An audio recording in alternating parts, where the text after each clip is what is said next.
Hi friends, ఇవాళ మంచి వ్లాగ్తో మీ ముందుకు వచ్చాను. చాలా అంటే చాలా హెల్దీ, పిల్లలకైతే చేసి పెడితే చాలా మంచిది. ఇది గోధుమ పిండి బెల్లంతో చేశాను. ఈ రెసిపీ చాలా అంటే చాలా బాగుంటుంది. పిల్లలు ఈవినింగ్ ఏవైనా స్నాక్స్ కావాలంటే అప్పటికప్పుడు ఇలా చేసి పెడితే చాలా అంటే చాలా బాగుంటుంది, సూపర్గా ఉంటుంది. మీరు కూడా ఖచ్చితంగా ట్రై చేయండి. చూడండి ఎంత జ్యూసీగా వచ్చాయో. నేనైతే ఫస్ట్ టైం చేశానండి, కానీ పర్ఫెక్ట్గా కుదిరింది. ఏ మాత్రం కూడా పోకుండా చాలా అంటే చాలా పర్ఫెక్ట్గా వచ్చాయి. చిట్టి ఎట్లుంది చిట్టి? ఉప్ప చెప్పు, ఇలా చెప్పు, ఉప్పర్ అని చెప్పు. సూపర్ అని చెప్పు, ఉప్పర్ అని. బాగుందా?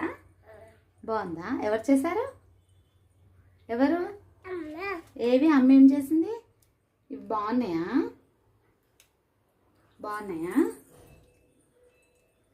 నచ్చాయా? మీరు కూడా ఈ రెసిపీని ఎలా తయారు చేయాలో ఇప్పుడు చూపించేస్తాను, చూసేయండి.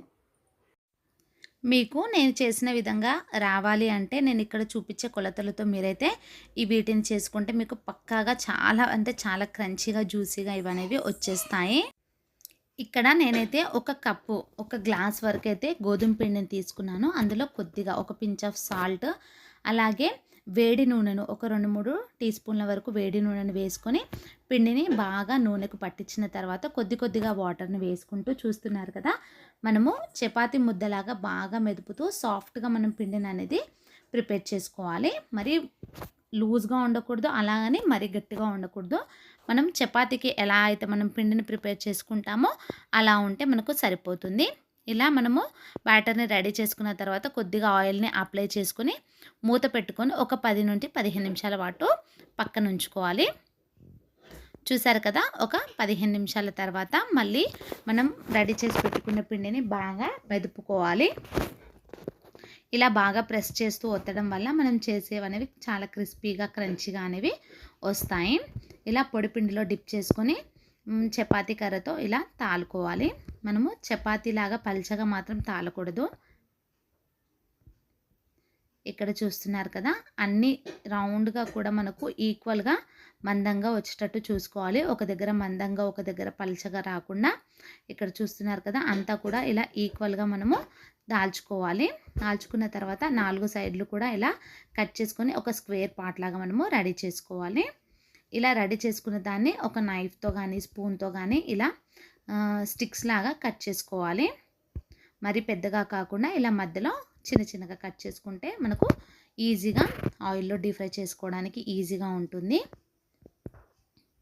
చూసారు కదా, మనం సేమ్ ప్రాసెస్లో మిగతా పిండిని అంతా కూడా అలాగే మందంగా దాల్చుకొని పొడి పిండిని వేసుకుంటూ మందంగా దాల్చుకొని అన్నింటిని కూడా రెడీ చేసి పక్కన పెట్టుకోవచ్చు. చూసారు కదా, ఇలా సేమ్ మనం మొదట చపాతీ ఏ విధంగా అయితే మందంగా చేసుకున్నామో అలాగే చేసుకొని అలాగే పార్ట్స్ లాగా అదే సన్నగా స్టిక్స్ లాగా మనము కట్ చేసుకుంటే చూడడానికి బాగుంటుందని అలా చేస్తున్నానండి. మీరు కూడా మీకు నచ్చిన షేప్స్లో కాకుండా ఇలా చేసుకుంటే మనకు పర్ఫెక్ట్గా వస్తాయి ఇవి చేసేవనేవి. ఇలా మనం రెడీ చేసిన పిండి మొత్తాన్ని కూడా ఇలా రెడీ చేసి పక్కన పెట్టుకోవచ్చు. ఇవి ఏమాత్రం అంటుకోవు. ఒకవేళ మీకు అంటుకుంటా అనిపిస్తే కొద్దిగా పొడి పిండిని చల్లుకుంటూ వీటన్నింటిని కూడా ఒక ప్లేట్లోకి వేసేసుకొని రెడీగా పెట్టుకోండి. చూసారు కదా, ఇలా అన్నింటిని కూడా రెడీగా పెట్టుకున్న తర్వాత డీప్ ఫ్రైకి సరిపడా ఆయిల్ తీసుకోండి. ఆయిల్ మాత్రం మీడియం హీట్లోనే ఉండాలి. మీడియం హీట్లోనే ఉంచి మీడియం ఫ్లేమ్లోనే పెట్టుకొని మనం రెడీ చేసుకున్న వాటిని కొన్నిగా ఆయిల్లో వేసుకొని, ఆయిల్లో మీడియం టు లో ఫ్లేమ్ అవసరం లేదండి, మీడియం ఫ్లేమ్లోనే ఉంచుకోండి. హై ఫ్లేమ్ మాత్రం అస్సలు పెట్టకండి.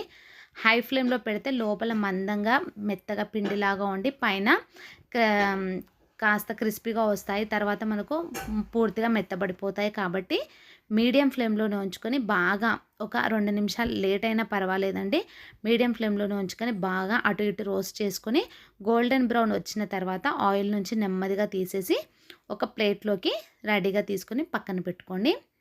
అలాగే మిగిలిన స్టిక్స్ అన్నిటిని కూడా ఒక్కొక్కటిగా అందులో యాడ్ చేసుకోండి. ఇలా పూర్తిగా వేసుకున్న కూడా మనకు ఏమాత్రం అంటుకోవండి, విడివిడిగానే వస్తాయి, ఏమాత్రం భయపడకండి. అన్నీ వేసుకున్న తర్వాత చూడండి ఇలా ఈ మంచి కలర్ అనేది రావాలి. ఈ కలర్ వస్తే మీడియం ఫ్లేమ్‌లో ఉంచి ఈ కలర్ వస్తే మనకు పక్కాగా అవి క్రిస్పీగానే వస్తాయి.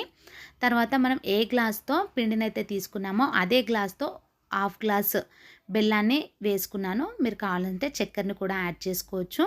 బెల్లాన్ని వేసుకొని పావు గ్లాసు వాటర్‌ని వేసుకోవాలి. అలాగే ఇలాచీని వేసుకొని బాగా మనము తీగ పాకం వచ్చే వరకు వీటిని మరిగించుకోవాలి. పాకం అనేది రావాలండి.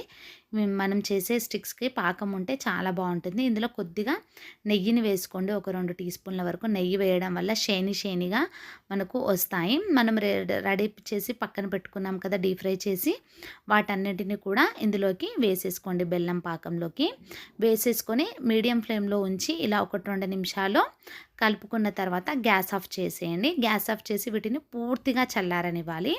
పూర్తిగా చల్లారనిస్తే మనకు పాన్ నుంచి సపరేట్ అయిపోతాయండి. ఒక స్టిక్‌తో మెల్లగా తీసేసుకుంటే. పూర్తిగా చల్లారిన తర్వాత మీకు చూపించేస్తున్నాను చూడండి. చాలా అంటే చాలా పర్ఫెక్ట్‌గా కుదిరాయి. నేనైతే యూట్యూబ్‌లో చూసే వీటినైతే ట్రై చేశాను. చాలా బయట మనం కాజాలు కొనుక్కుంటాం కదండీ! సేమ్ అంటే సేమ్ అదే టేస్ట్‌లో వచ్చాయండి. నాకైతే చాలా బాగా నచ్చాయి. మీకు ఈ రెసిపీ నచ్చితే ఒక లైక్ చేసి షేర్ చేయండి. Thank you for watching.